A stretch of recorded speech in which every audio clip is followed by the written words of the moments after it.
ভাইজান আসসালামু আলাইকুম। আপনারা জানেন যে আমাদের মুখ্যমন্ত্রী মমতা বন্দ্যোপাধ্যায়, যিনি বাংলার মুখ্যমন্ত্রী, দিদি কোনো সভাতে বলছে কোরআন হাদিস বাইবেল সমস্ত জিনিস যা আছে সব ধ্বংস হয়ে যাবে, মুছে যাবে, আমার উন্নয়ন আর আমার নাম চিরস্থায়ী হয়ে যাবে। সেই বিষয়ে কিছু বলবেন? দেখেন, ব্যাপারটা হচ্ছে উনি যেটা বলতে গেছে এক হয়ে গেছে। অ্যাকচুয়ালি এইটা বলা দরকার ছিল না যে আমরা সব শেষ হয়ে যাব, ধ্বংস হয়ে যাব, কোরআন শেষ হবে না।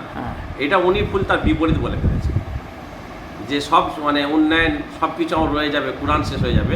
এটা সম্পূর্ণ উল্টো কথা। এটা কোনো মানুষ কোনো রকমভাবে যে একদম আকাট মূর্খ, সেও এই কথার মধ্যে সাপোর্ট করবে না। একটা শিক্ষিত মানুষ সাপোর্ট করবে না।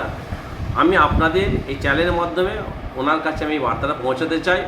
উনি আমাদের রাজ্যের মুখ্যমন্ত্রী, আমাদের দেশের যেহেতু একজন, রাজ্যের যেহেতু অভিভাবক, ওনাকে আমি বলবো যেহেতু উনি সর্বধর্মের একজন মুখ্যমন্ত্রী, শুধু হিন্দুদের নয়, বৌদ্ধদের নয়, বৌদ্ধ, হিন্দু, খ্রিস্টান, মুসলিম সবাই। তো আমাদের যেহেতু একটা ধর্মের গ্রন্থের উপর একটা আঘাত এনেছে, আমি ওনাকে বলবো উনি কথাটা যেন উইথড্র করে নেয়। আর উনি যদি কথাটা উইথড্র করে নেয়, ওনার শান, ওনার ইজ্জত কমবে না, আরও বাড়বে।